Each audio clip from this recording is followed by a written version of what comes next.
Una poesía dedicada a todos los maestros en el idioma quechua. Se los voy a leer y también se los voy a hacer la interpretación correspondiente. Titula Yachachigni y dice de la siguiente manera.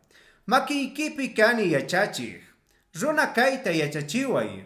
Allin ñanta rikuchiway. Pawarita yachachiway. Tutapis unchay kaqtin chinkan. Ninapis wayra kaqtin uspayan. Ch'akiypis yakuwan thasnukun. Yachayniytaq yachaywasipi wiñan. Makiykipi kani yachachik. Kawsayniyta riqsinkiña. Yachachiway kawsanaypaq. Phawarispa ripunaypaq.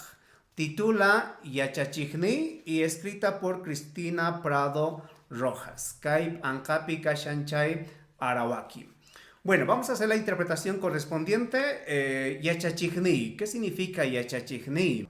Bueno, cuando termina en Y, dijimos que es un adjetivo posesivo mi profesor, pero por el contexto que tenemos en la poesía, no puede ser mi profesor. En videos anteriores también había explicado que esta Y o este sufijo tiene otras funciones, que en este caso está funcionando cuando nosotros tenemos cariño, afecto a otra persona. Por lo tanto, yachachigni